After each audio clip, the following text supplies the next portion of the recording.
Hello and welcome to week 5 of the Spring 2026 Programming with C# course. I'm Jim Kaufman with Rankin Technical College. So kind of wanted to mention, for the first 4 weeks, it's kind of just the beginning. We're just kind of learning some of the basics, having some challenges, right? Getting used to Visual Studio and just kind of trying to figure out, why things weren't working and that. And, as time goes on, we get better at that. So we're going to be kind of taking things to the next level, so to speak, and kind of upping our game and, kind of, doing some things that maybe, and me as an instructor, some things like in my demos and stuff, I kind of skipped over things a little bit. We really should be using our tab orders and, some other things as well. So we'll kind of start, try to make things a little nicer and not necessarily nicer, but kind of follow the different suggested ways of coding and both coding standards and as far as from a WinForms perspective, you want to make sure that you're creating your forms that are accessible because they're screen readers. There's the accessibility guidelines. Where if somebody has visually impaired or something, they have a screen reader that reads it, and we want to make sure that we kind of have things in order so those screen readers can read those applications. So we want to kind of work on that a little bit more in our applications, right? We could have done it all along, but when you're just learning at the beginning, having too much stuff all at once sometimes just is just a little too much, right? So we'll kind of be adding that on. So as far as assignments this week, we have a hands-on test. And I know on the title it says chapters 1 through 8, but everything in that hands-on test, and I'll go through it just briefly. Like I can't really help you much with the coding on that, but we'll do a brief review of that. But as far as that, saying chapters 1 through 8, you say, hey, well, we didn't cover all this. Well, everything in the hands-on test we've already covered. So don't let that confuse you or scare you in any way. And then our main focus here this week's going to be on chapter 6. So we'll have a written test. And we'll have chapter 6 labs part 1. And actually next week we'll have chapter 6 part 2. Labs part 2, okay, and then also this week have a Maui lab and it's a factorial lab. All right, so this week today I'll go ahead and I'll go through the hands-on test real quick, and I just want to kind of go through do a quick concept review of the first 4 weeks. I want to talk about, and then I'm going to talk about coding standards a little bit, and then we'll do the lecture chapter 6. So basically, I'm probably just going to be walking through the guide there on that. And then tomorrow, I'll go ahead and demo the 7 apps that are somewhat similar to the Chapter 6 labs. Okay? All right, let's...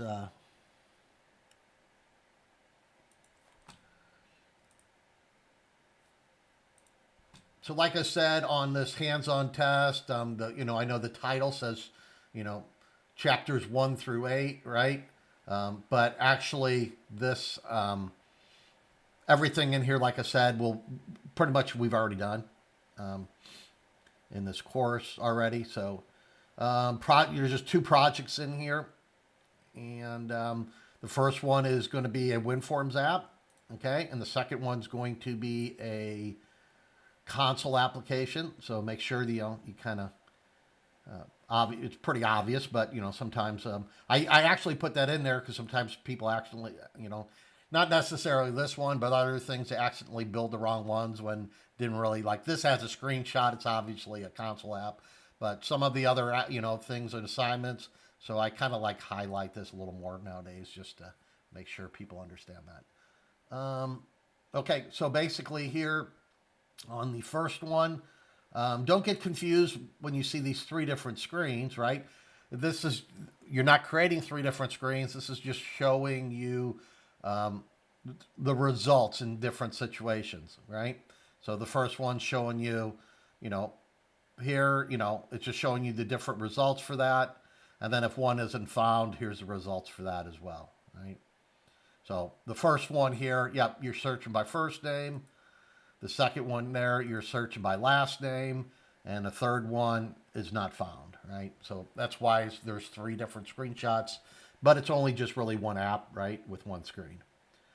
And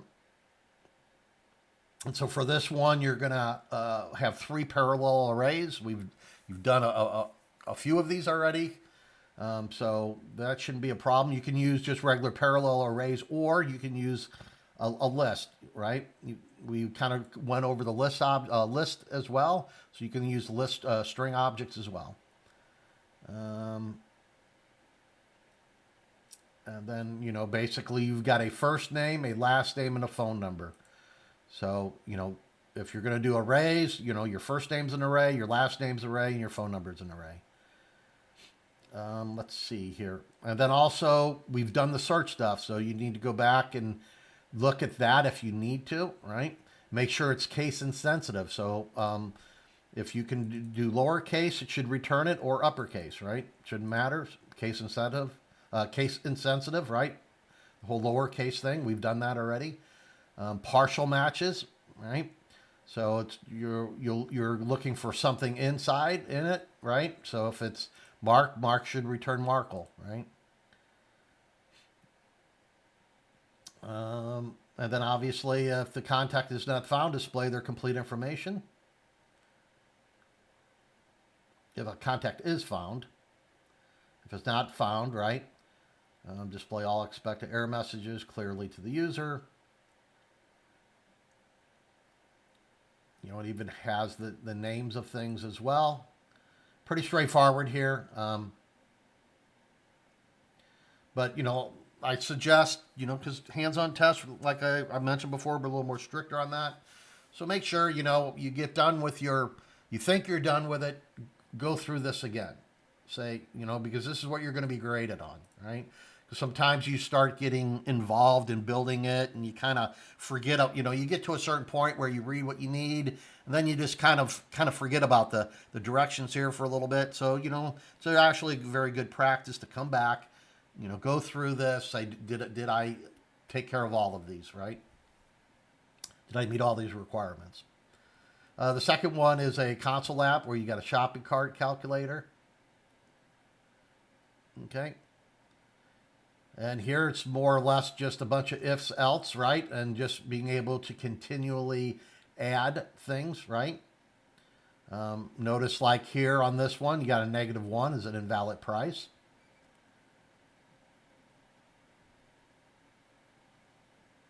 Okay.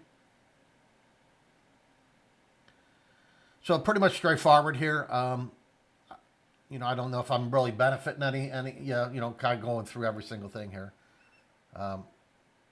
But this is pretty straightforward, and if you were in a in-person class, like I mentioned before, if you're in an in-person class, you pretty much got one day to do this. So, this should not take you too long, right?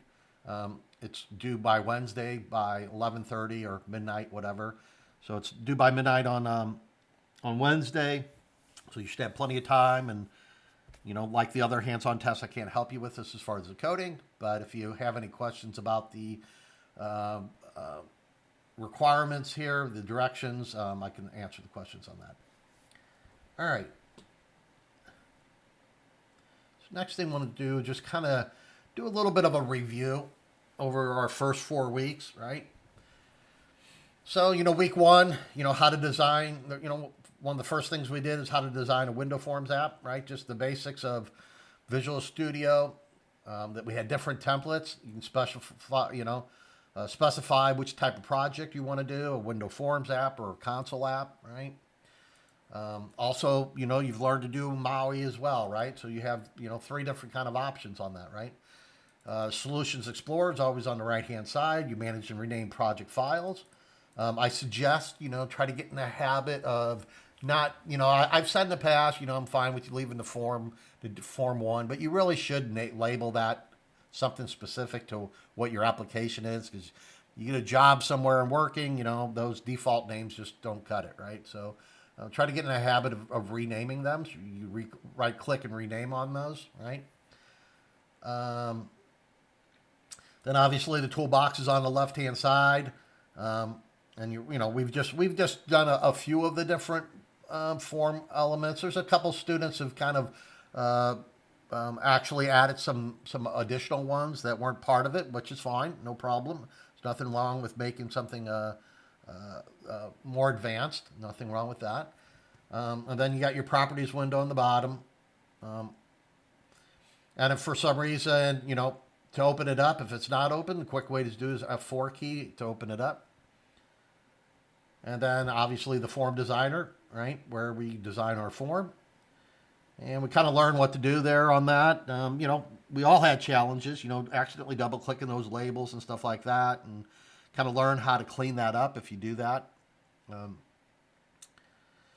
Another thing is I do kind of want to mention, and I'll actually, because I'm going to bring up the form thing here in a little bit, form editor. And one thing, like I said, I want to mention here is, if you ever have a problem, sometimes when you start getting a lot of things, you'll click on a button, double click on a button and it doesn't do it. Just kind of save everything, close all your windows. You don't even have to necessarily even have to close Visual Studio, but close all of your form windows, all the other things you got open, and then open it up again. And usually and then when you double click on that button, that should pop up for you, okay? So I was having that happen a few times to me last week, and I'll kind of review that here in a minute as well. So our common controls, we did the form. So try to really use the correct prefix. This is kind of pretty much standard for that. For the form, it's a form. Well, you don't mess with that too much. But the label, right? TXT for text box, BTN for button. Okay. And important ones to know. Remember the name. The name always identifies the control in the code. Right? And that's what we always refer to. The text is the text that displays on the control, right? Either being within the label or on the button, right? Obviously, for a text box, that's really not relevant, right? Haven't done this too much here, but you can do text align. Text align for a button. For the most part, it's kind of easy to do. Sometimes some of the label stuff, though, you may want to. You got a big label, and you may want to. If you just returning like a number, like number 5 or whatever, you may want to kind of center that. It all depends on you want to kind of work on making your form presentation a little nicer instead of things kind of being all over. And that's more of a skill than that. Don't get too hung up on that. You're not really going to be graded on that. Just kind of a suggestion to kind of, it just looks nicer. It's more professional. And if somebody ever looks at your work, then they would say, it looks very appealing, right? Very aesthetically pleasing. Read only prevents the user from editing a text in a text box. We haven't done much of that, but in the future there will be probably a few more situations where we'll do that. Enabled controls whether a control can be interacted with. We haven't really done much with that at all. Tab index and tab stop. So order controls receive focus when pressing a tab. All right. And the tab stop set to false to skip a control in the tab order. So actually, I do want to bring up the editor.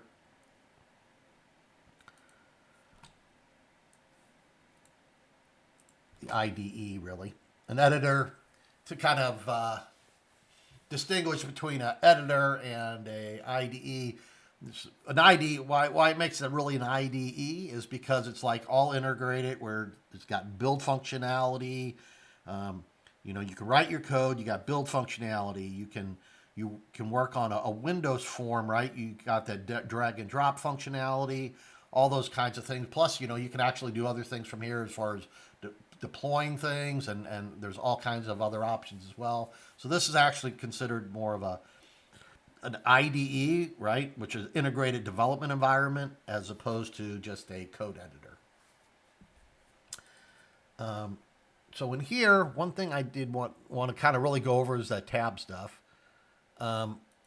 So And the reason for that is, as far as the tabs are concerned, for accessibility reason, if you've got a screen reader reading it, somebody who's visually impaired wants to read it. If when it reads it, if you don't have it in the right order, right, it's gonna and it's very easy to do when you start dragging buttons around or copying them, copy and pasting and moving things around. Before you know it, you're out of order, right? So actually, let's go ahead and look at the order on this one. So I'm going to go over here, view, and look at tab order. So you got 0, then 2, you got a 1, they're kind of a little bit all over the place, right? Here you got 9 and a 10, you got 8 down here, right? So probably what you really want to do here is put them in the right order. And you do want these indexes, even though on a label you don't stop on a label, right? You still want an index on that.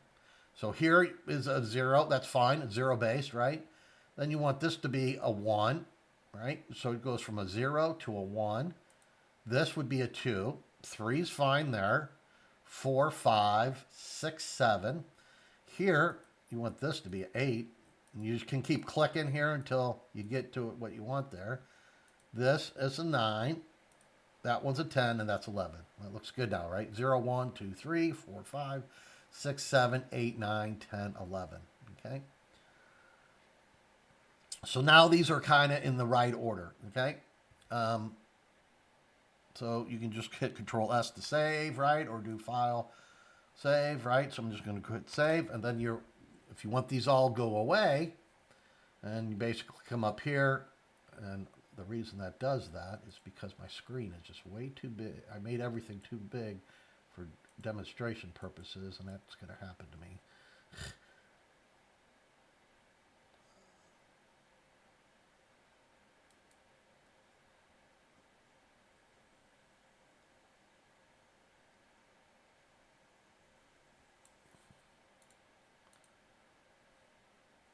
All right. Wow. Okay. Sorry about that. So got rid of that. So we know these are in order. Now, when a screen reader comes in here, it's going to start the card number. Then it's going to go to this field. Then it's going to go, each one, right? Okay. And then the other thing is you want to make sure, though, you don't have a tab stop, right? The tab stop. You want to make sure the tab stop is false for any label, right? A tab should be false for any label.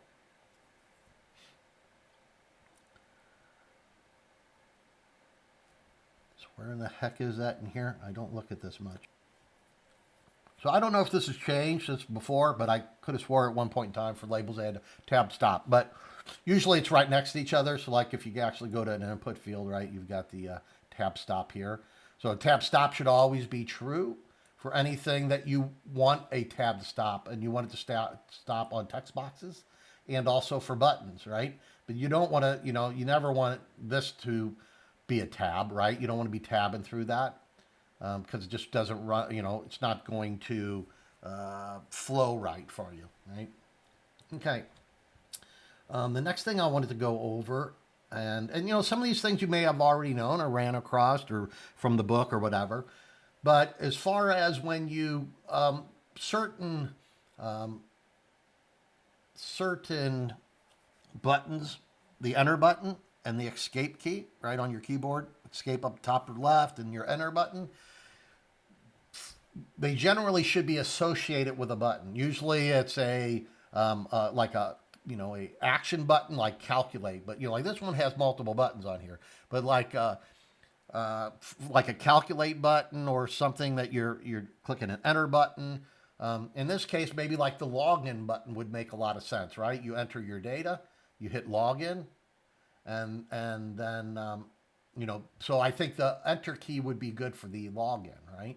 Then the escape key would be good for probably the log out, right? This has multiple buttons. This is kind of doing multiple things here, right? But in this case, I think that would be good selections. Obviously, if you just have one button, for calculating, then, that would be your one, right? So to do that, you can choose on, like up here, you choose on your form, right? So your form's over here under properties. And if you go down to, let me go up here.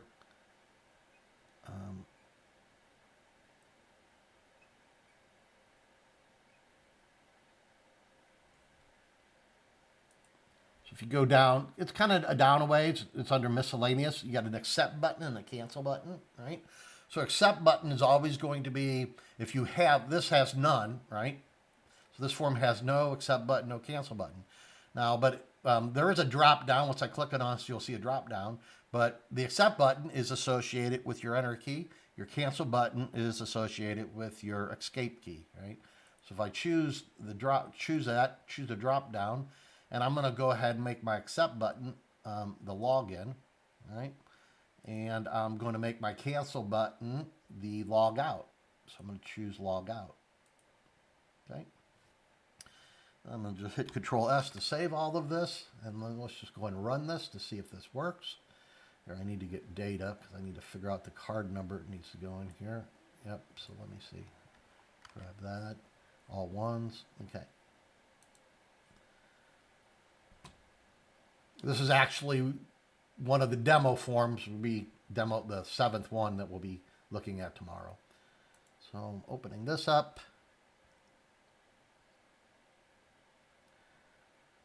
So my card number is that, and I'm going to hit the PIN number was all ones, right? And then, so you could choose log out, right? And actually you can see it's kind of highlighted over there a little bit. But, so now if I go ahead and hit the enter key, right? You can see, welcome Alice Smith, books checked out too. So it logged in, and then that was the message. That was based on the login, right? Now let's just say, so the other one I put in there was the cancel, right? So if I hit my escape key, the EXC key, right? You've been logged out. So it went ahead and triggered this one, okay?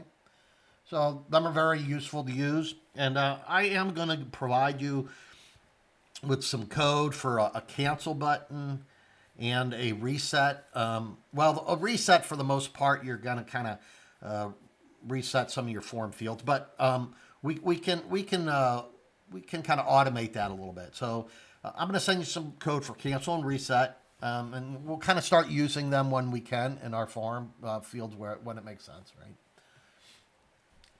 All right, so that was that. The other thing I wanted to kind of mention here.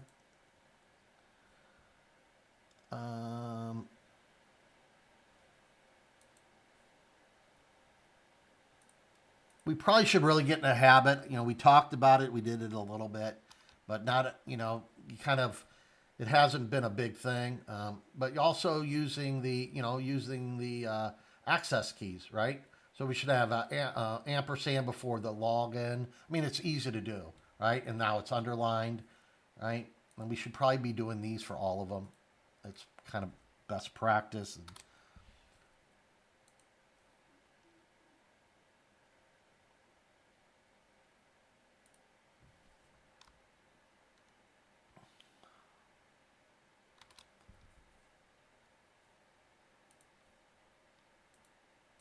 Let's check these, make sure these work.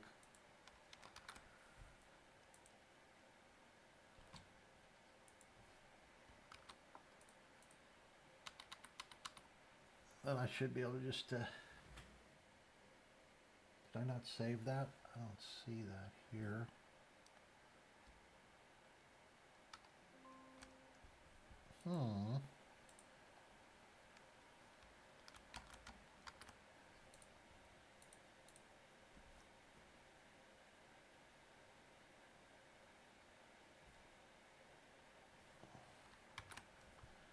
It's a little weird that for some reason that don't seem to be working. No.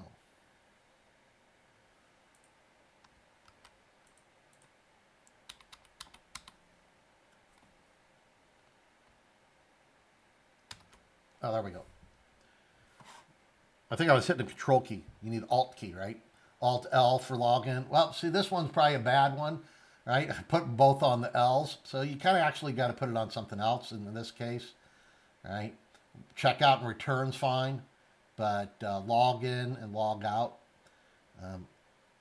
that doesn't work very well, right? It's always going to use the first one, so you'd have to kind of put it on something else, right? Maybe like on the O for out or something, right? And actually, let me just change that to something here so that I don't leave that there.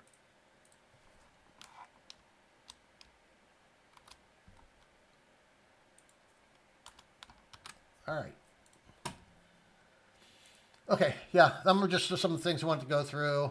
And also, I just, kind of was having this happen to me a lot last week for some reason. It's, and maybe it's just because I was doing so much work without saving it or whatever.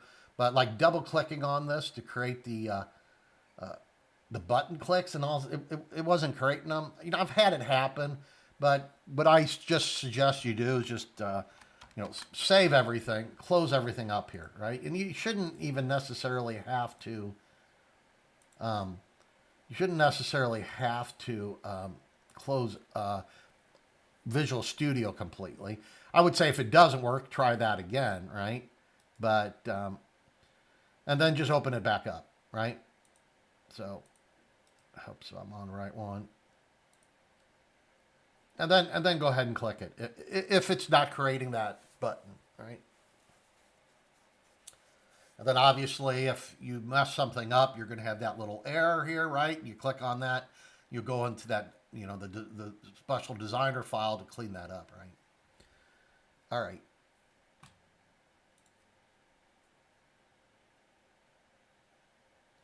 So there's the access key. We just went through that and went through the default buttons. Designing the forward workflow. Yeah, okay. All stuff we've done. Yep, we just went and looked at the tab order again, access keys, and the default buttons.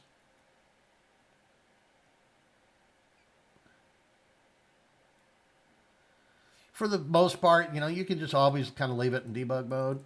Just remember, if you can, I kind of showed you about breakpoints a little bit, and we'll learn more about debugging within Visual Studio. But I showed you the breakpoints in that. So if you, by default, it's going to run in debug mode. If you don't want it to, you can, or you do Control F to run it without debugging. Okay. For the most part, you're fine. But if you do put breakpoints in there, every time you run it, it's going to run that breakpoint. So you'd have to remove your breakpoints, right? If you're going to, once you start adding breakpoints, you need to remove them, or it's going to, every time it's going to stop there. Maybe you want it to, though. And here's just some keyboard shortcuts. Opens the properties windows. F5 just will start running your application, run debug. So you don't necessarily, if you just have one app, well, it's whatever's by default selected. So, here I've only got one app, right? But if you had multiple apps here, right, it's going to be whatever one's selected. F5 is just going to start it, right?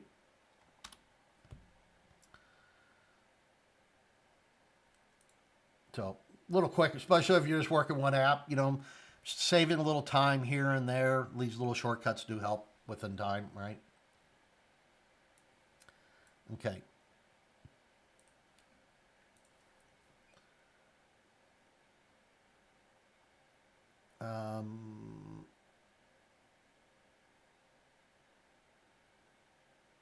So yeah, selecting multiple controls, you can hit Control Click for that. So that was kind of week one. Kind of just did some. This we went over this stuff. We might have not have carried everything forward. Probably should. It's important to carry that. We should do the default buttons and the access keys and the tab order. Besides that, we've kind of done a lot of different things. Read only, we haven't had a lot of situations for that. But the tab stuff's important. Access keys and default buttons. All right. So then, like week two, we learned a little bit of these object-oriented concepts. And how to work with data types and stuff. So, core OOP, object-oriented programming, right? Class is a blueprint that defines an object's characteristics. It's properties, methods, and events. An object is an instance of a class. Okay.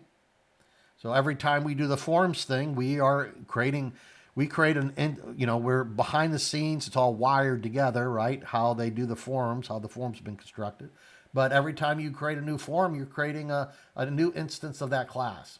Even though we're not directly doing it, it's being done within the Visual Studio, right? And these concepts are important to know. Just, what a class is. It's a blueprint. An object is an instance of that class.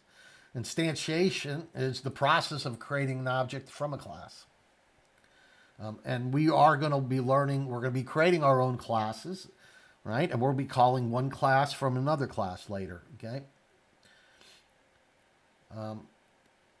And the other parts of very important is knowing what a property is. So in our case, like a text box is actually an object, right? All of the components, all of the controls in the WinForms, all of those controls are objects themselves, right? And so when we do a .text, we are doing that's in a property. Text is a property of that object, right? So there's some controls that don't have necessarily .text. Not every control is going to necessarily have all the same, right? But each control will have a number of properties, right? And we're going to be learning this week a lot more. We did have, I think, one of our things when we were doing like the rock paper scissors. I think the demo was the heads and tails, right? The heads and tails, and that one we kind of created a method for that. And I think that most of you probably carried that forward when you did the rock paper scissors and you created a method, your own method, right? But we're going to get into that in a lot more in the going forward this week. But also there's some built-in methods that are available on the objects on our different controls, right? So a text has a focus, so you can focus on that specific field, right?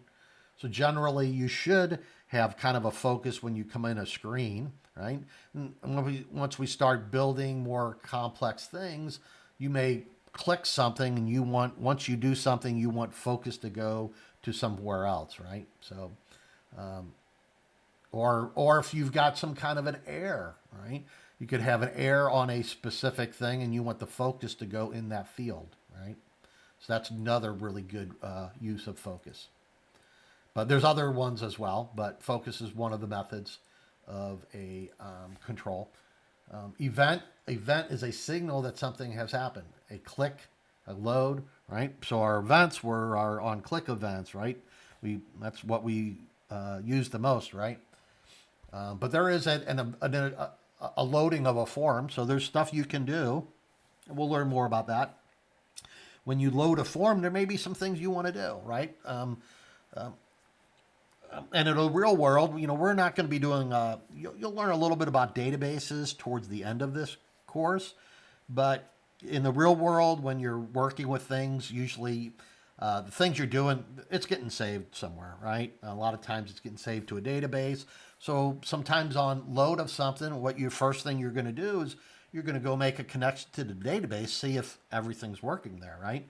You don't want a user to enter a bunch of data on a screen, then click something, especially, some very sophisticated screen where you've got a lot of stuff, and then click save and all of a sudden don't save because, that's something you really want to check for up front. You really want to make sure that, can I connect to the database? Yes, I can, before you do things up front, right?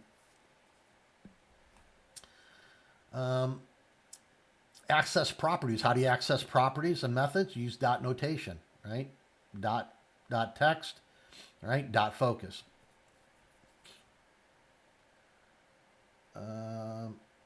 And this is something else we'll add to our stuff is doing this dot close.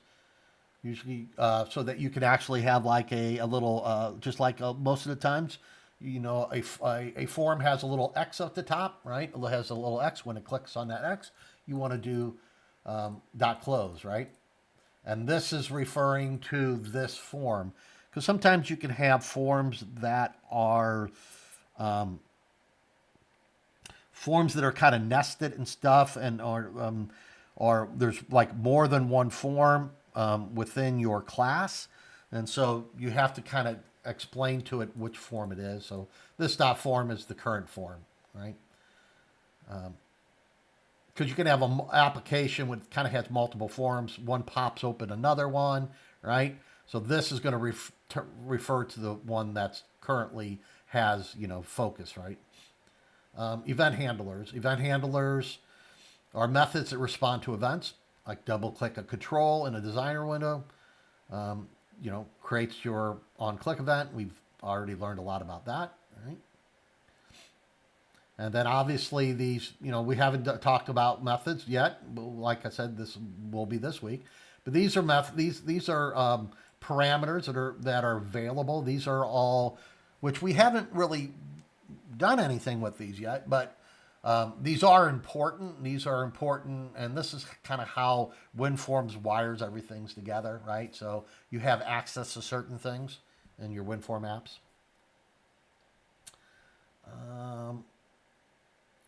So important syntax, C#, right? Every statement must end in a semicolon, right? How do you group statements together, right? Within code blocks, open and close curly braces, right? All of our if statements or else statements.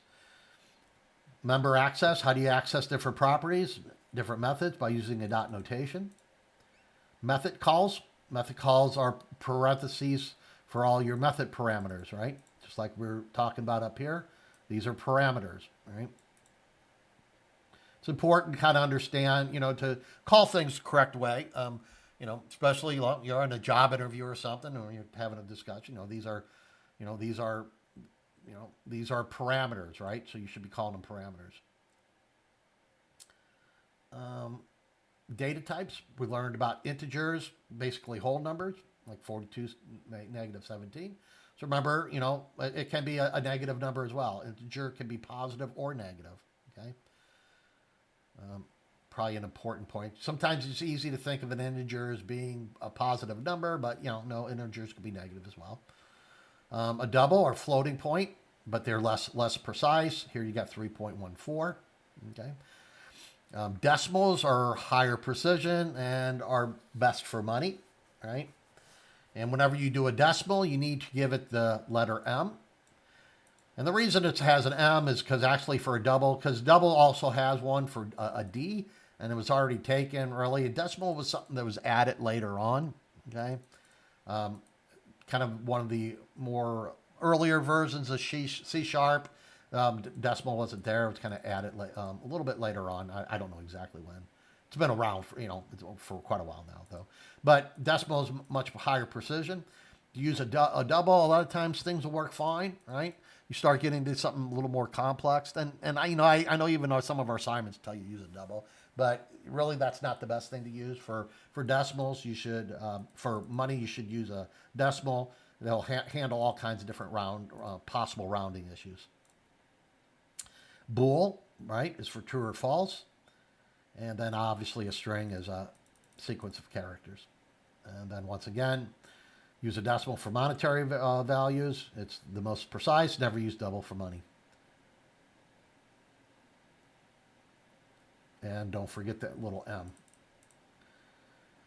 So variables can change, right? If your variable is just one word, you start with other case. If it's something a little more complex of a word, you kind of want to use your camel case, right? And with camel case, the first one's always lowercase, and then the second one's an uppercase, right? And constants. Now, this is one thing we've kind of, I know that, and I know I spoke about this before. Traditionally a lot of constants, because at one point in time there wasn't no such thing as the const keyword there. And so to show like just best practice when programmer, maybe that didn't know a program would come in a program. If everything is uppercase with the underscores, you could okay, I know that's a constant, right? Even though, because back then you didn't have a constant keyword, right? So that's kind of been used a lot, and I guarantee you go to a lot of companies, you'll probably see a lot of that still in there. But that's kind of changed the kind of from a best practice standpoint, and and Pascal case is preferred in that case, where for a constant the first one's always uppercase, right, as opposed to a variable where you use camel case with the first one lowercase, right? Type conversion. So we convert a string to a number. So it's going to throw an exception if it's invalid, right? So right here, if it's invalid, if this is invalid, this is going to throw an exception. And we learned a safe way to do that, right? So try parse is a safe conversion. It returns true or false, right? So it's very good to use within if statements, right? Remember, an if statement always returns either a true or false. Whatever's in the parentheses, okay, is always going to evaluate to either a true or a false, right? And we learned about using some of these, using the variables as well, right? Using the out, you have to give it the type, and here you give it the result as the name, so then you can use that result within your code down here, right?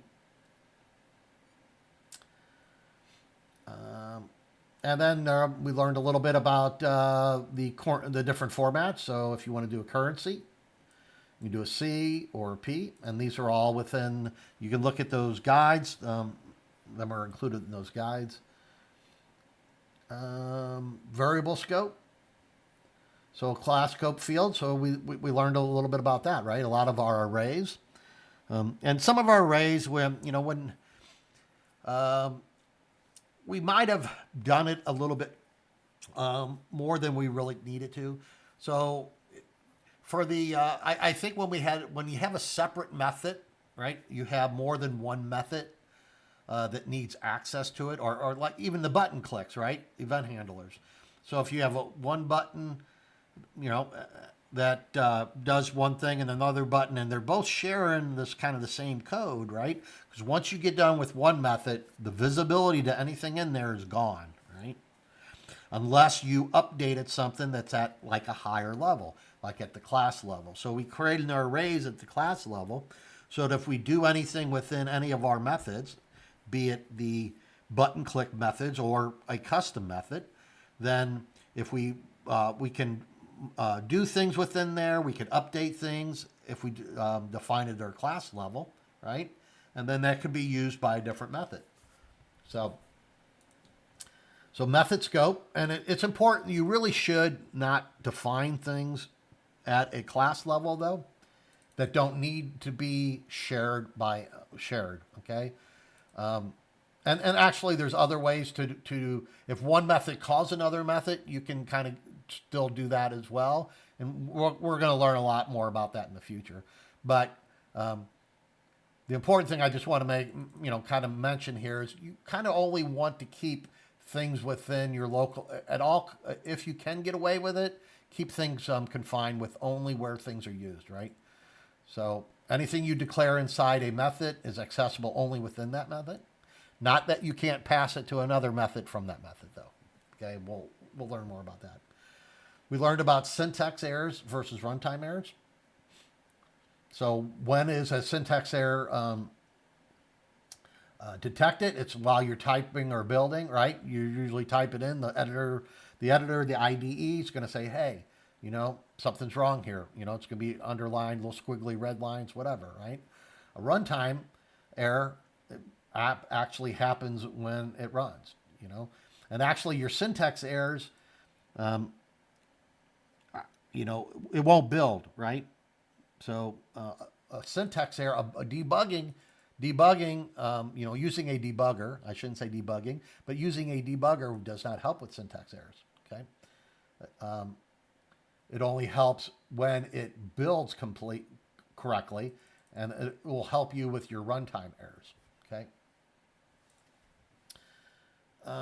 Causes of a syntax error violates language rules. Problem during execution, usually kind of a logic thing. You did something wrong. You're not getting, basically what's happening, you're not getting the result you expect. You might click something and you're not getting anything back. Well, you did something wrong within your method, right? It doesn't throw errors. You don't get anything, right? And that's where you have to come back, look at your code, see if you can figure it out. And that's where the debugger comes into handy too. You put some breakpoints, see if you can figure out what's going on, right? Obviously, a syntax error, you have the regular squiggly lines. Oh, sometimes, yeah, sometimes you'll get an exception. So some runtime errors, you'll get an exception, right? And in that case, you'll get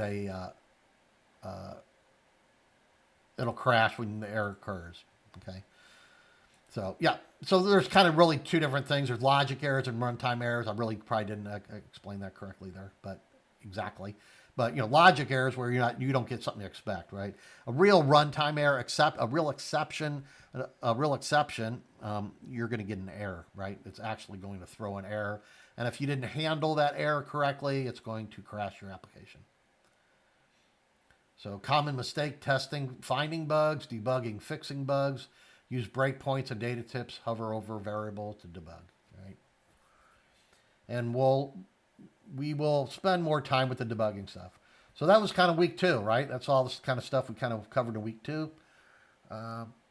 Week 3, kind of focused on making decisions and repeating actions using Boolean expressions, selection structures, and loops, right?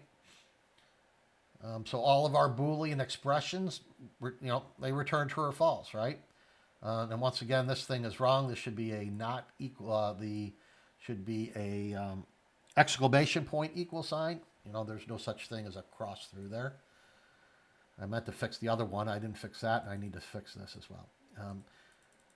But so is it not equal to, right? X is not equal to 5, right? False. Depends on what 5 is, right? But it's just showing an example. So we had the greater than, less than, greater than or equal to, or less than or equal to, right? And then we can have compound ones too, right? And always remember, at some point in time, if you have not already, you will make this error. Remember that a single equal sign is an assignment operator. That this variable equals, tax rate equals 22%, right? One equal sign. For comparison, to compare two values is the double equal sign, okay? And so sometimes it depends on where you're using that, but you can sometimes put that in a place where it's not a syntax error. The editor's not going to let you know that you made a mistake. And all of a sudden your code's not working like you expect. You don't know what's going on. So, and then we have our logical operators. Them are either the double ampersand or the ors, which is the two pipes, or the not, right? And the and is if both sides, right, usually have your left operand, which is on the left side, and your right operand is on your right side, right? So both of those operands, because even those could be complex ones themselves. Each side could have multiple ands and ors and all kinds of things. You could have some very complex things, right? And with having an and between both sides of those, right? And each side of those would probably be best in parentheses of their own, okay? But if both sides are true, right, then you can execute that block, right? For an or, it's either one, right? So, and I do want to mention this, and we'll probably talk about this. I don't think we have, I would have to check the book to see, but, and it's kind of important to know, eventually, like when you do have, let me see, do we have an example here? So,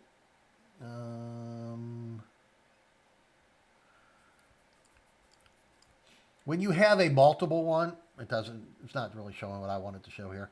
So if you're having two of them, when it checks the left one first, okay, for an and, if the left one is false, it doesn't even check the right one, Okay, so if you got an if statement, right, you have two operands, one on each side, right? If the left one, right, and you have an and between the two, if the left one is false, it's not even going to check the right one because both of them have, when you have an and, both of them have to be true. If the left one's false, it doesn't even check it and it's going to fall through. Now, for an or, though, when you have the double pipe in between two, right, it's going to check the left one. If the left one's true, you only need one of them to be true. It's not going to check the right one. Just a little piece of information, kind of important, kind of good interview question actually too. So keep that one in mind. So just the basic if statement that we learned. If a condition, then you go ahead and if it's true, then you run that. And if else, right? And watch yourself having.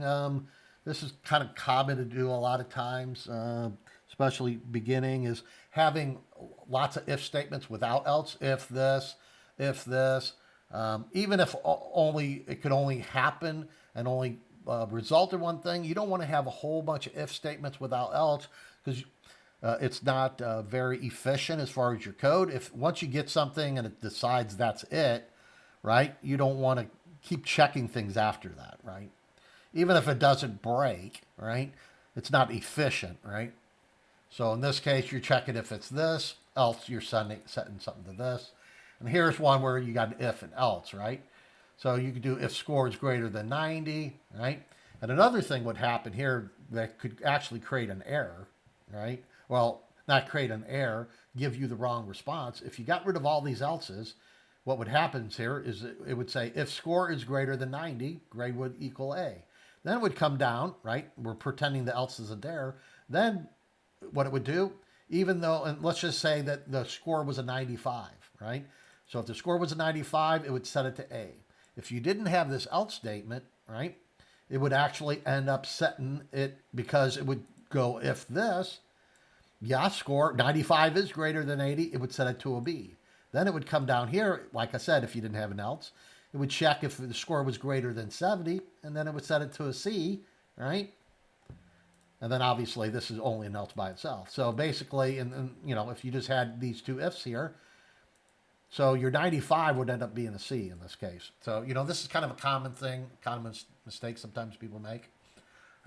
If you're going to have ifs one after another without the else, you need to make sure that whatever you have, your conditions, that something subsequent ifs cannot change, cannot give you a different result than what you would expect it to be. I hope that makes a little sense. Here's a switch statement. This is kind of the more traditional one, which is fine. We also looked at kind of the more modern type switch statement as well. Either one is fine in this course. Important thing to remember, you always have a break. Once you find the one you're looking for, you can have a break, right? Sometimes you can actually have multiple cases that give the same result, which is fine as well, right? If in some certain circumstances. But if you got one where basically day number is, let's say, 1 for Monday, you come in here as 1, right? You want it to be Monday, and the only way that that's going to be true, you want to make sure you break out of that. You don't want to check all these other cases, and always remember you have to have a default. A while loop, a condition tested before the loop body, may execute 0 times.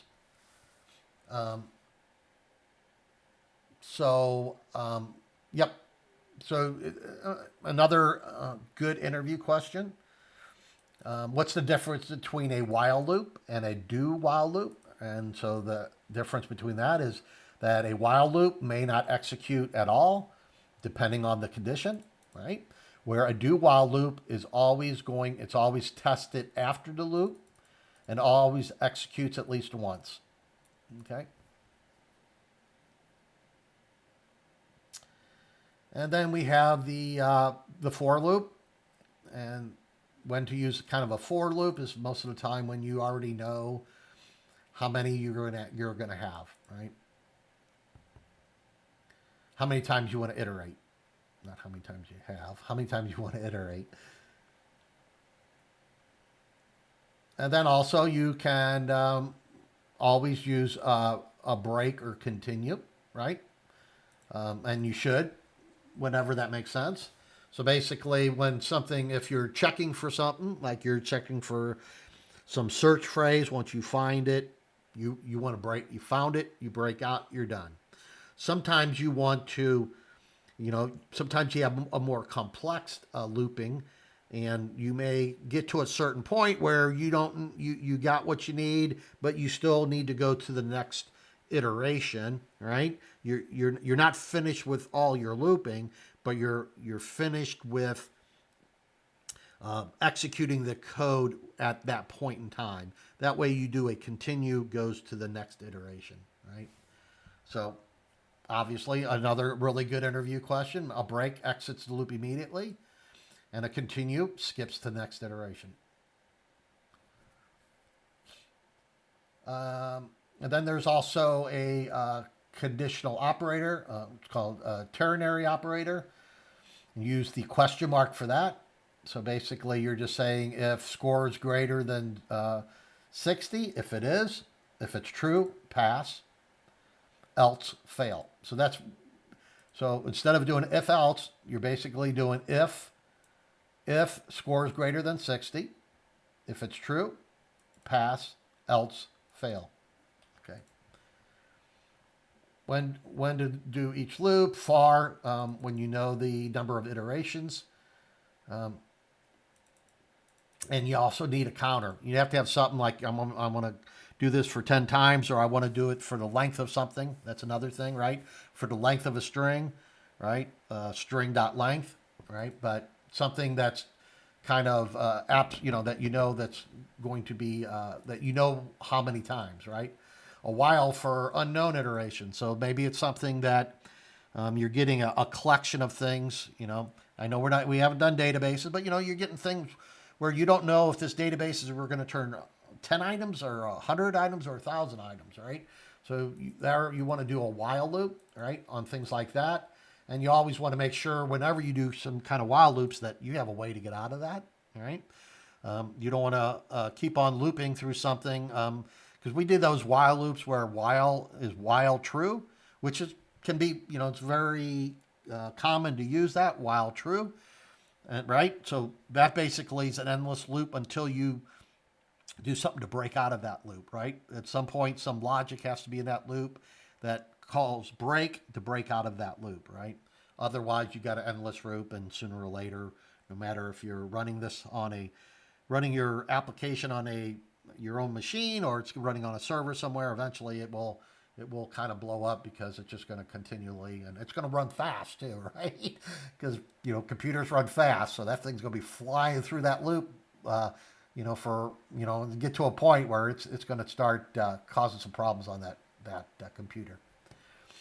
So remember, variables declared inside a loop are variables declared inside a loop, or if a block have block scope, they only exist within those curly braces. Yeah. So, yeah, whenever you have a curly brace, whenever you're defining your variables and there's a curly brace and you've got your variables you're defining within them curly braces, once you leave those curly braces, that variable is not accessible anymore.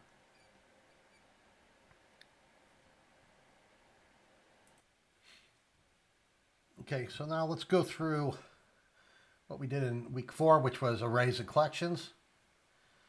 So we learned to work with arrays and generic collections to store and manipulate groups of related data.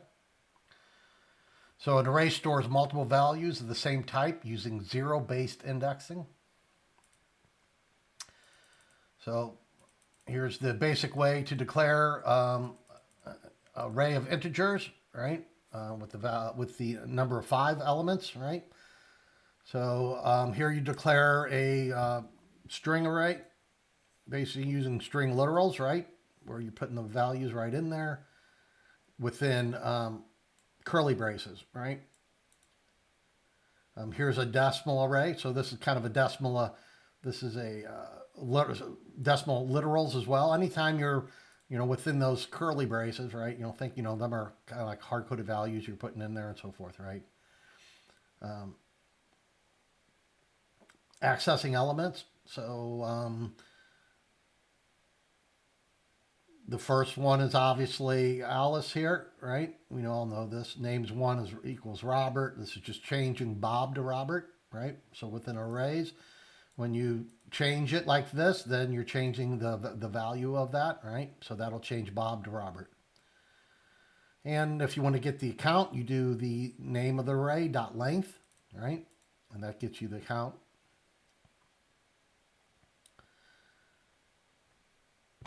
So just a common mistake, zero-based indexing, right? The ninth element's 8, not 9. And we looked at like a rectangular arrays, right? And so when you declare one like this as a 3 by 4, right? 3 rows, 4 columns. So how you do this is while you're doing this using, you need to put a comma in here, okay? Right? So this is a two-dimensional array of column and rows. When you do two dimensions, then you need to have a comma in there like that.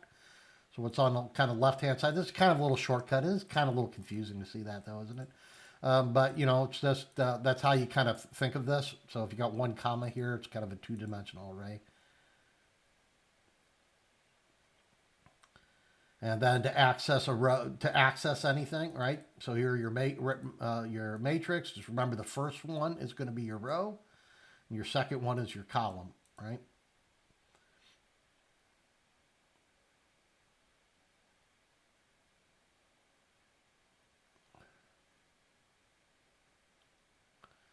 And once again, you're zero based. So one, right? One is this is the zero. This is the that's the zero row. This is the row at location 1, right? So 1 and then 0, this is the location at 0 of that, right? The column. So to get the dimensions of a matrix, you can get length, right? Get length 0, get length of 1, tells you how many, 3, right? And also there's the, the for loop versus the for each loop. We've already looked at for loops, right? Within this review. Use when you need the index or want to modify elements, right? So within your for loop, you're wanting to modify something, right? Or you're wanting to grab something by the index number. You can do that. For each loop is simpler. It's really just for read only. If you're just going to read through something, and not that you can't do some very sophisticated things here within this, but it's basically you're just reading the data. You're just looping through each thing in the data, right? And then we have some array class methods here, right? So you can sort. So it sorts an array in place, has no return value. Okay. Array binary search first finds the element index, right? The purpose is to find the element index, and the note array must be sorted first. So before you do a binary search, you need to do a sort on that first, right? And then also there's the array.reverse that reverses the order, and that modifies the original array, okay?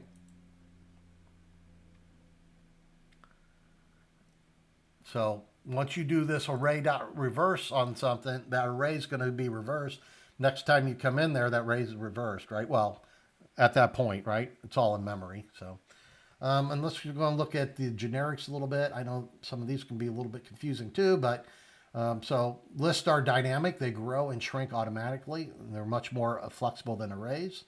So here you just can define a list of a list of strings, right? Using the .new, right? This instantiates a new listing, right?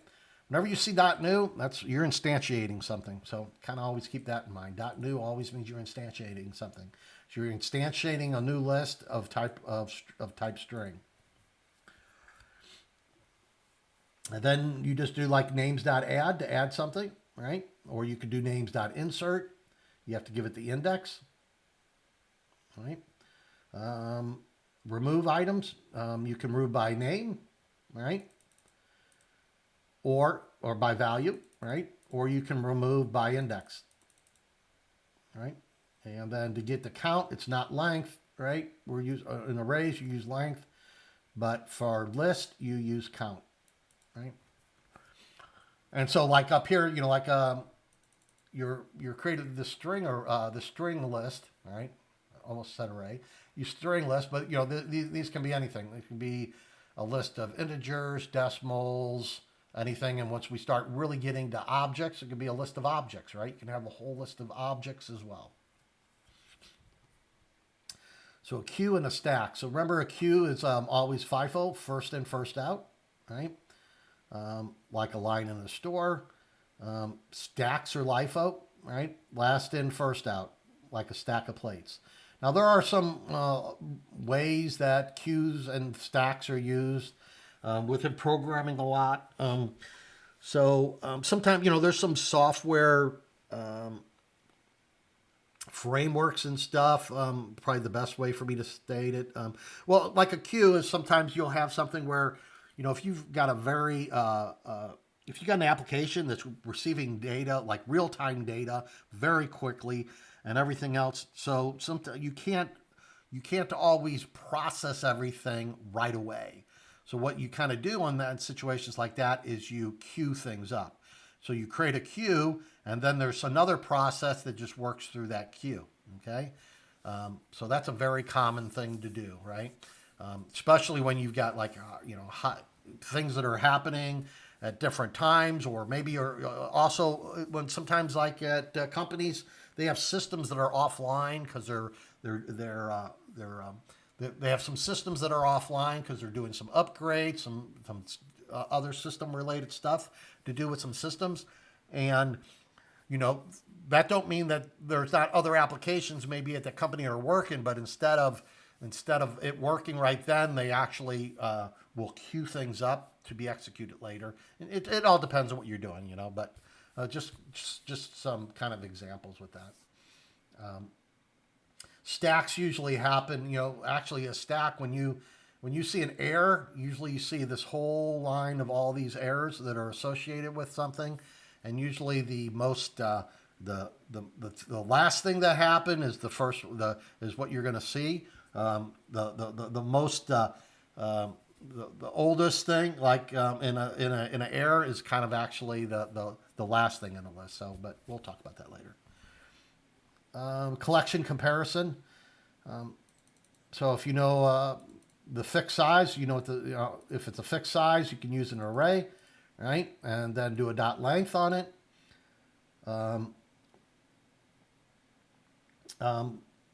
So, I guess what I really should have said here, for an array, you create an array with kind of it's a fixed size. You assign it to something, that's the size. Whereas a dynamic thing, you create it can be empty, and then you start adding to it or whatever else, right? It's very dynamic in size. You can add, remove methods, etc. Right? Remember that queue is a FIFO, and the types of methods that you use are like enqueue and dequeue to add and remove things. Where a stack is LIFO, and what you actually do for that, you use a push and pop, right? So, and then there's also this idea of peek as well. So peek will view the next item without removing it. All right. I think we did enough on this today. All right. So the next thing I wanted to talk about, it's kind of coding standards. So in general, coding standards, like a company, an organization, whoever kind of supports the programming language, usually come up with kind of maybe a list of coding standards and that. But a lot of times it's very, this is just what we suggest. But, like a lot of companies kind of come up with their own. A lot of companies, or there's other organizations that might come up with them, and then a lot of companies kind of adopt that, right? So There are, just some kind of best practices. Like Windows for C Sharp. Kind of do things this way or that way, right? Um, like we were kind of already looking at, some of the things like Pascal case and Camel case and so forth. Um, but there's standards that go way beyond that. Okay, um, and so like one that's kind of a well-known one. It's pretty strict though. Is Google has it. So this is Google style guide for C Sharp. They do use some, a lot of companies, especially big companies, big tech companies, they use multiple different programming languages, for different things, right? They don't just use one programming language there, right? They use multiple. Well, all companies are going to use multiple programming languages, but usually, most companies, it's smaller companies or have kind of a smaller set of things. Whereas you go to these big tech companies, they use all kinds of different languages. They actually come up with their own, right? So there's programming languages that Google has created. There are programming languages that Facebook has created within theirs, and then they kind of used it and end up letting it be open source, and then other people use it as well. Okay, but this is kind of a style guide from Google. Okay, and what I'm going to kind of actually try to do here is I want to kind of come up with something. We don't necessarily have to follow all of this as well, but I'm going to come up kind of with a style guide for us to use, which is here. All right. And some of this is going to be kind of a little bit beyond what most of this should be fine with what we've done so far. And some of it, you might not understand all of it, but, things don't have to be perfect, but it's just a good idea to follow some common standards so that things are standard. Like whenever one programmer comes in, whenever you start working on teams, you're going to be looking at other people's code. There might be an error in some code. That programmer could have left the company, or that programmer could not be there today, or he went and worked on another project, and now you're assigned to fix some things or whatever, and you're come in, or maybe doing some enhancements to upgrade that to something else, like add some other functionality. And so you come in, and it makes sense that you come in and can kind of understand what's going on in that program, right? And sometimes you'll go into code and you're like, what? I don't even know what they're doing here, right? So it kind of makes a lot of sense in companies, in organizations, to make sure that you're following some common coding practices, right? Coding standards. But like this is Google's, and a lot of this is pretty similar to probably what I have in our thing. This goes well beyond it though. Okay, white space rules, maximum. And they've actually took this from Java. Java is a different programming language. Don't confuse that with JavaScript either. Java is actually C Sharp. Actually, was kind of Microsoft answer to Java. Java became very popular. Then Microsoft kind of came with their C Sharp, which was kind of their answer to the Java programming language. But so they have all these rules here at Google for the C Sharp. Mac, and this is the same for their Java as well. They just kind of took it from there. So like a maximum of one statement per line. They don't want you to write, because a lot of times you can put a lot of things on a lot of one line, right? You can, as long as you end something in a semicolon, you can put a lot of things on one line, right? So a maximum one assignment per statement. Indentation, 2 spaces, no tabs, right? 2 spaces for each thing. So they have all these, and this can be a very, there's a lot here, right?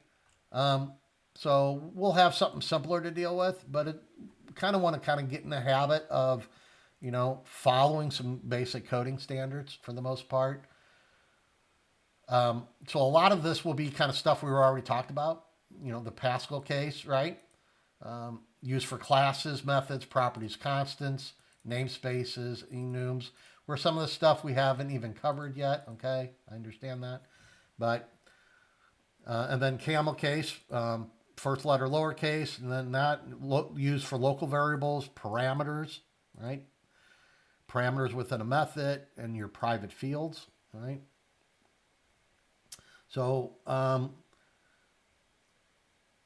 and so we'll start referring to this a lot more going forward here. Okay, I'm not going to go like through each one of these or anything, but I will kind of reference back and forth to this. A couple things to point out here is choose good names. Try to get it out of the habit. And I know even some of our assignments, even maybe the labs do this incorrectly or well, and it's easy to do. And a lot of people, a lot of programmers, we've all done it, so to speak. But make something that's relevant, right? Use names that are descriptive of what you're doing. Just using X and N and that, right? And for loops are very good for that. They usually have an I in there. Not that that's a big deal, but usually what you name variables, like when you're just naming them by themselves. So tip: if you can think of a good name, you probably don't understand.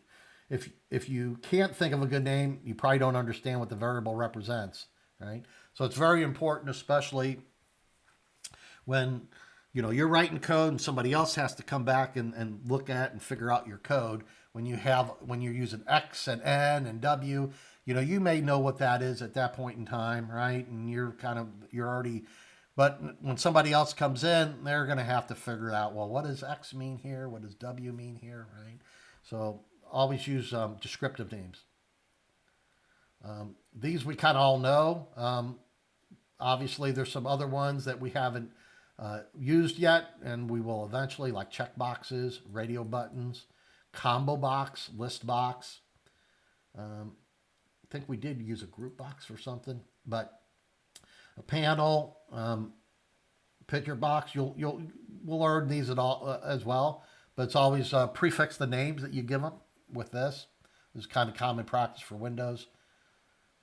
And why use prefixes? IntelliSense, type the prefix and see all the controls for that type. Yeah. So like if you're how you're typing and you got that IntelliSense pops up. Well, if you just go in and type in TXT, it's going to list it's going to start listing the ones with TXT, right? So that instead of just calling that each one of them something completely different, starting with something completely different, IntelliSense isn't, going to find them as easy. But if you start with TXT, it's going to give you a list of, start giving you a list of everything that starts with TXT, right? So very good for that. Readability, instantly you know what type of control you're working with. Controls are grouped logically in the properties window. Easier to identify the controls when stepping through code as well. So, yep. All right. So don't ever leave default names. And like I said, you probably really should name your forms as well instead of the form one.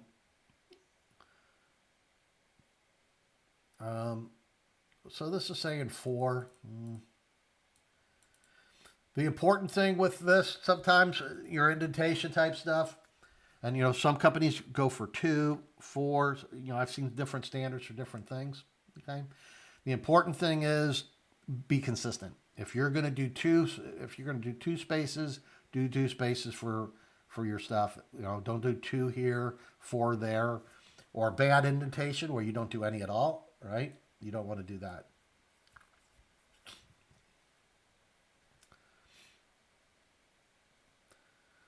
Always use braces, even for single statements.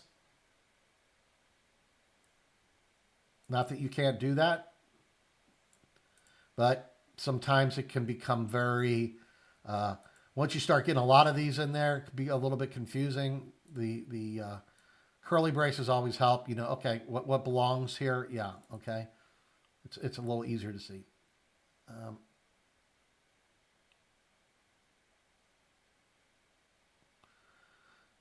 Yeah, always, break lines. Don't always cram everything one line after another. Keep things that are similar, or you can keep them together.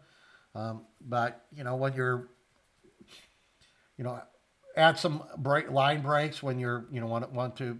There are different things, right? You add some break lines. All right, I'm not gonna. We'll go through this more in the future.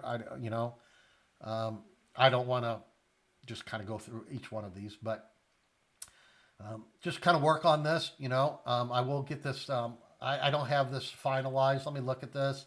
And actually, there's probably some even after I do have this, there's probably going to be some things I'm going to add later on. I'm not saying I'll necessarily change things. And in your code, it's not like you have to necessarily have everything correct all the time or anything, but it's just a good idea to really start working on following some consistent behaviors and some basic standards. Okay.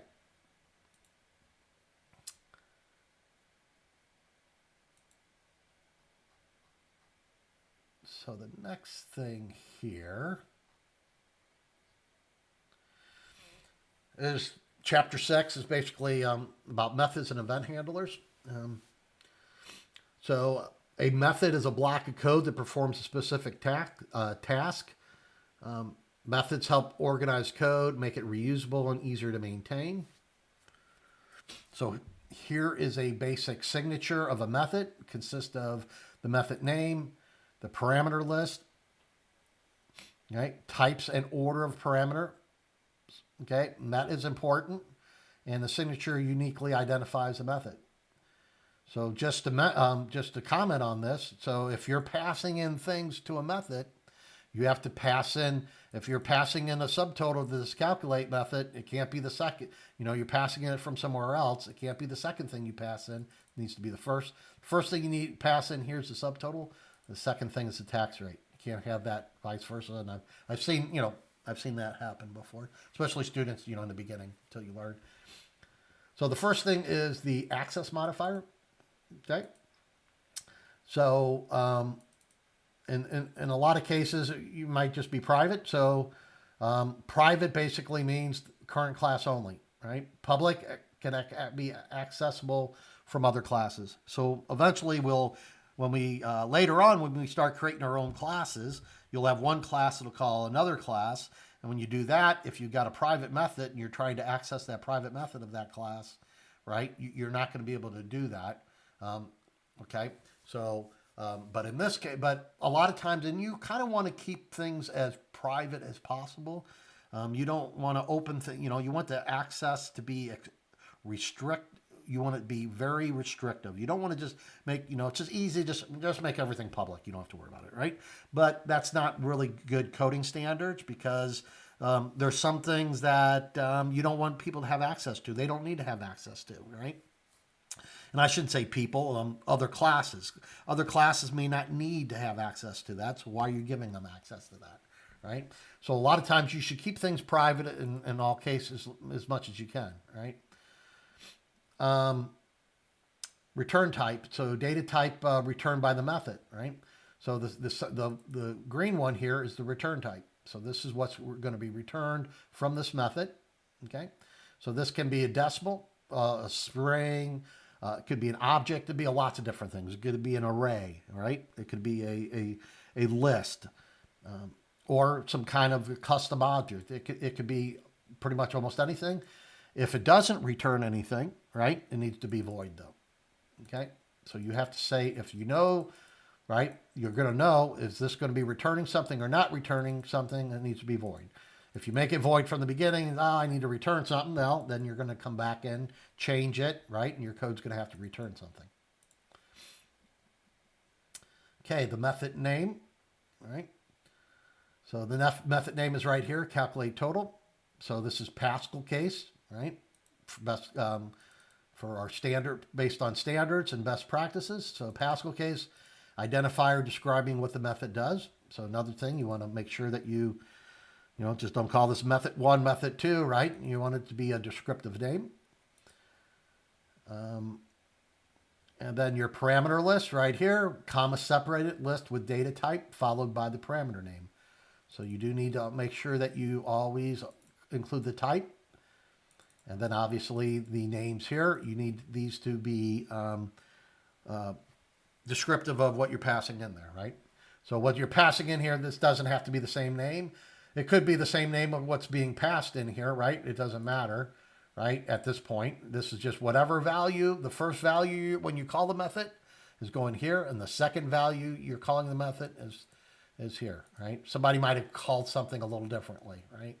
But just know the first value that they pass in is going to be for here, the second value is here. Parameter syntax. Each parameter must have its data type followed by the parameter name. And we just talked about that. Writing methods. Methods that return a value. Okay? So whenever you return a value, you look at this is what's called the signature of the method, right? So you can look at the signature of the method and know, right, without looking at any code here, that, hey, I'm going to have a return statement. I'm going to have use the return keyword in my code somewhere to return a decimal, all right?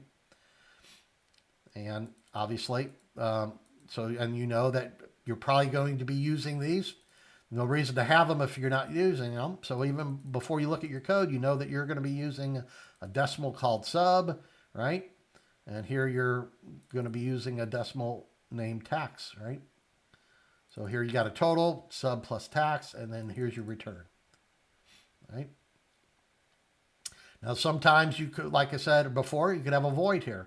Maybe you have an array that's that you're at the top of your class and you're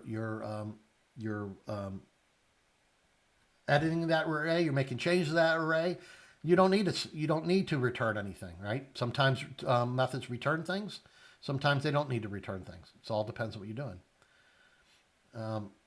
So here's one, and then here's a good example where here it's just clearing text boxes, right? So here you use a void, and you're just going ahead and setting your different text boxes to empty string, and then you're done, and nothing for you to return, right? And especially how the window forms are wired together, right? You have access to these without having to pass these in or anything, right? Within a WinForms app, you have access to these things. Other things you don't have access to. When you create your own variables in that, you're not going to have access to those if you created them one place in one method. You're going to have them in another, right? Just the WinForm stuff has that you have access to all your different controls. So calling a method that returns a value. So here the store returns a value in a variable. So you create this variable,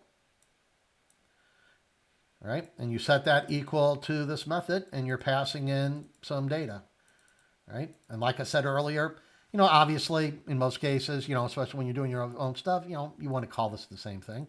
But there might be some cases that other people are calling your stuff. Like I said, once we start working with different classes and stuff, and maybe somebody else is calling your class for some reason, right?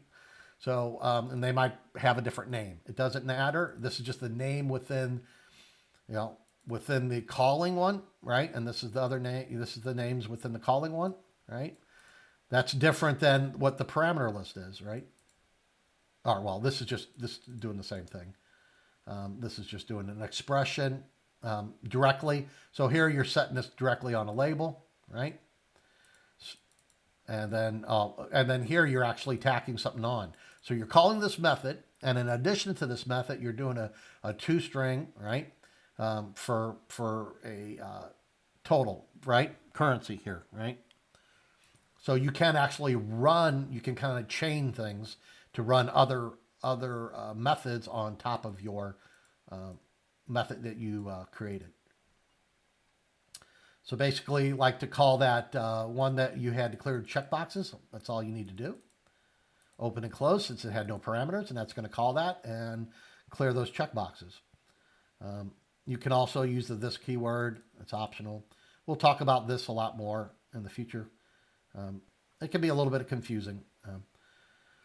Expression, body methods, right?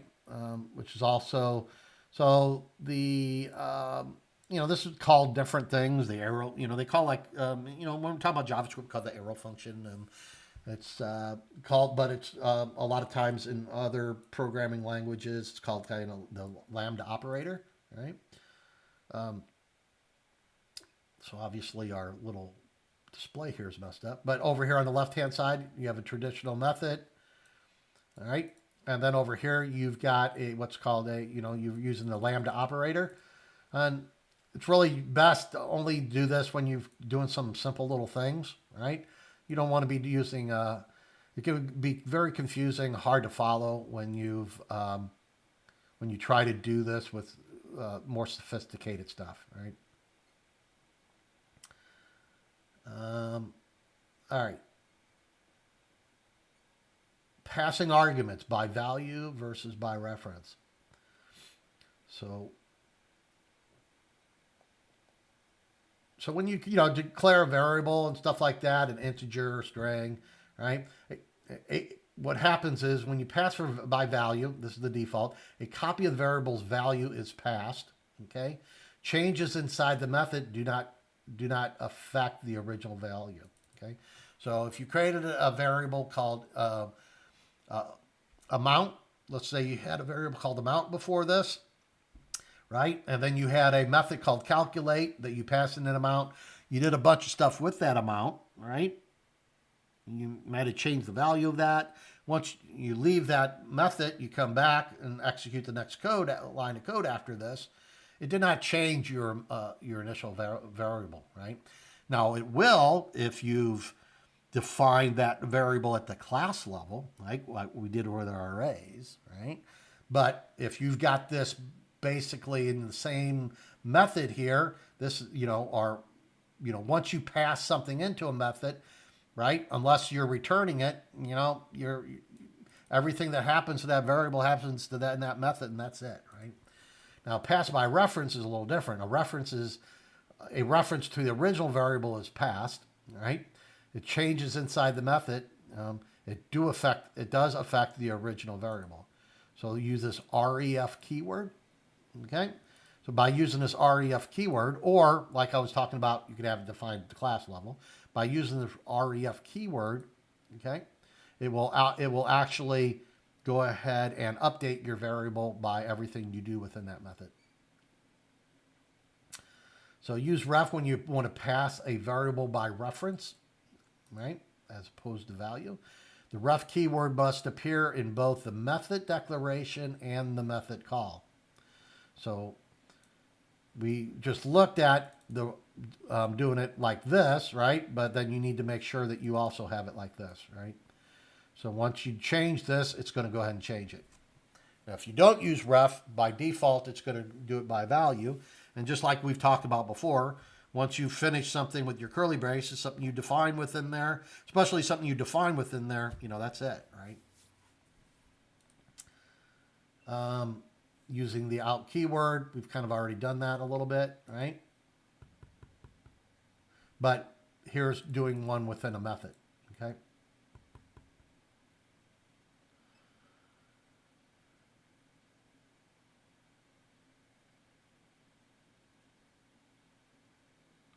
So you just need to make sure when you make your method calls, when you use the out keyword in your method, when you call it, you also need to use it.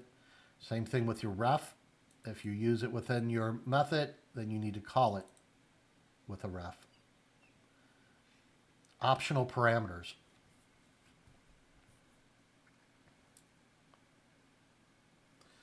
So optional parameters have default value that can be omitted when calling the method. They must be coded after all required parameters. And I don't see where that's even mentioned in here.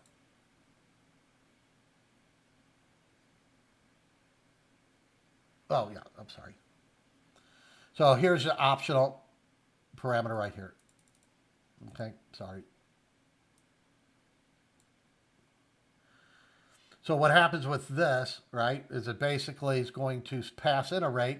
If the rate doesn't have a value, it's going to use its default value. Okay. Optional parameters must be assigned a default value. In the declaration, they must come after the required parameters. Named arguments. Named arguments let you specify arguments by parameter name rather than position. So you use a colon to separate the name from the value.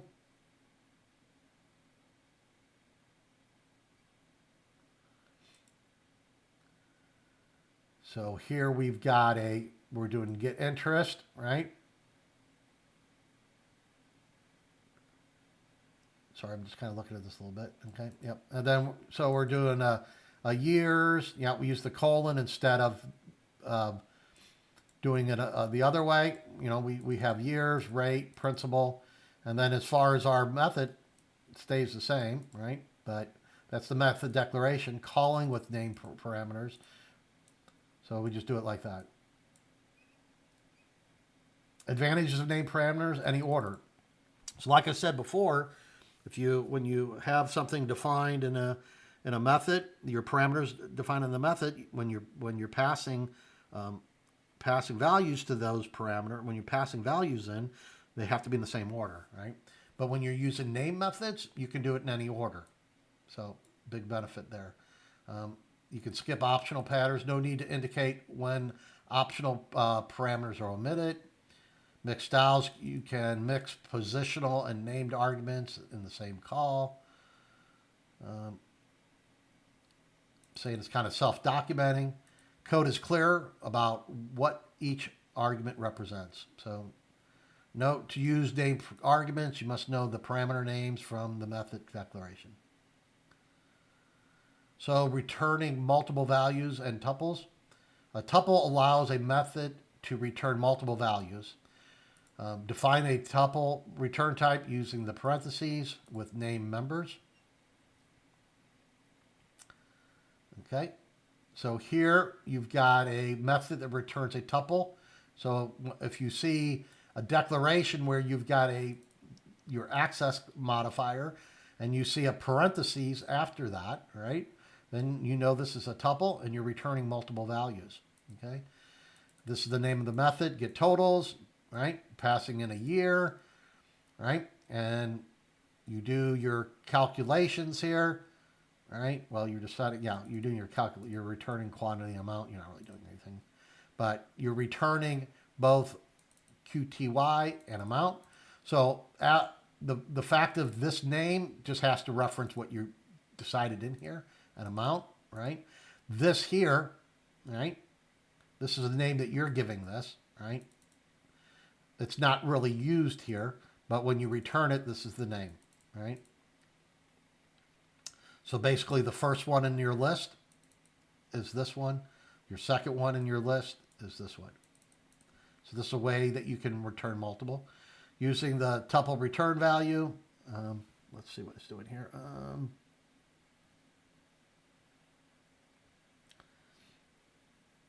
Oh, yeah. So here, what you can do then, so you have a variable called totals. When you call your get totals with your year, right? So once you call that, it's returned, right? You can do totals dot total quantity, right? Or totals dot total amount, right? So you can return multiple things from that. All right.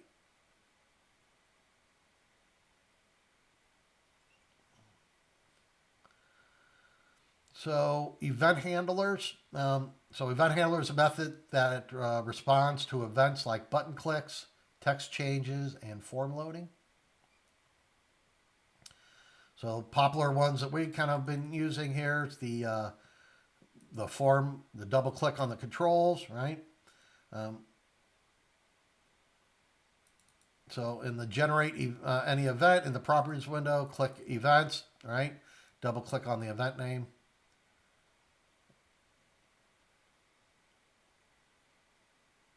And sometimes you might have an event that you're going to want to change the name for some reason, right? You can go in there in the properties window, change it. So wire existing. In the events list, select handler from the drop-down menu, right?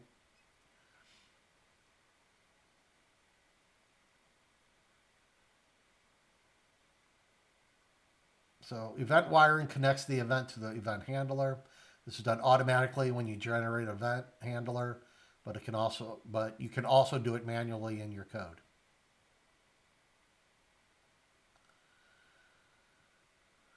And it is possible that you could also wire multiple controls to the same event handler using a sender parameters. Okay.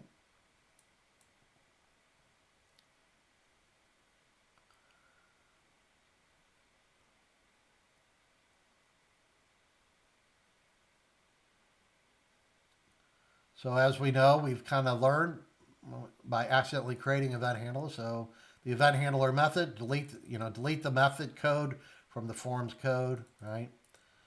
Delete the wiring statement from the designer.cs file or clear it from the properties window, right?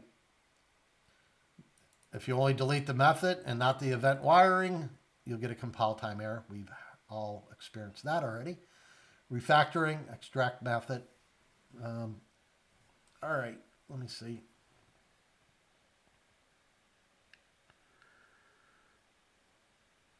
I'm not going to go through that right now. Okay, let's just kind of real quick here. Let's go through this and we'll be done for the day. Method signature, right? Is the method name plus the parameter list, right? That's basically the method signature. And then you have what's called a your current access. What's your access type? The method only accessible within the current class when you have it as private, right? There's others as well, and we'll go into that. There's protected, there's public. But for right now, we're just going to go with private, and we have void here. Method doesn't return a value. So remember, for your method, it needs to either return void or it needs to return some other value, and that can be a string, a decimal, some kind of object, whatever, right? Parameter syntax, data type. Yeah, so just make sure that you always, your parameter name, you have a name that you give it, but also you need to make sure that each one has the type, the data type as well. Obviously, if your return type, if your return type is not void, right? If it is void, it doesn't have to have a return. But anything else besides void, it has to have some kind of a return, right? And that sends a value back to the caller, right? Expression body, that's basically the lambda operator, also called sometimes a arrow function, right? An arrow method. So it's for single expression methods. Be careful using those. It's okay to use them for simple things, but I would kind of try to keep use the more traditional way, right? Unless it's for just simple little things. Pass by value means you're basically passing a copy, right? You're passing a copy to a method. It could do anything in that method to that value, and if you just use it the default way, that's not going when that method's finished, that value didn't change, right? Pass by reference, use the ref keyword, okay, and then the original can be changed whenever passing the ref keyword. Optional parameters must have default value, come after the required parameters. Named arguments, use the parameter name dot value, right? Use the colon in between, right? And some of the advantages of that is you can send things in any order.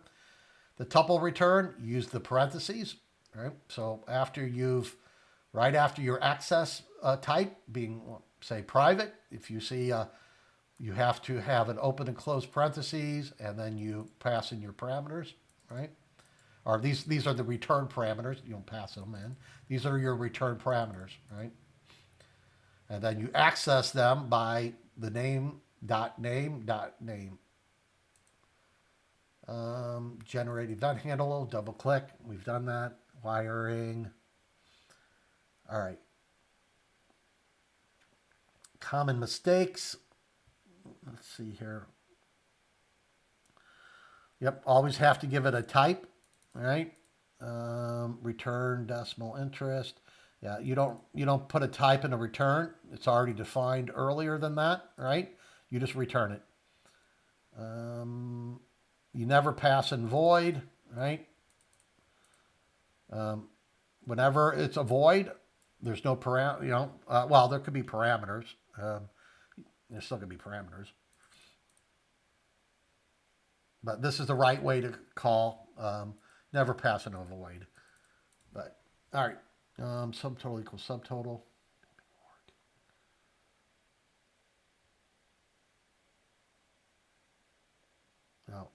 we'll just talk about the named ones. We have the name parameters. Yeah. You never want to do equal. You need to always make sure you do the colon. For the tuple, right? Parentheses. Yeah. Don't accidentally put it in brackets. I guess that's common.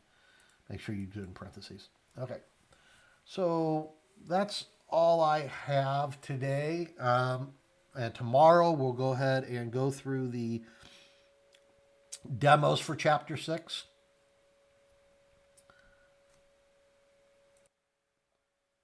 Please let me know if you have any questions and have a wonderful day.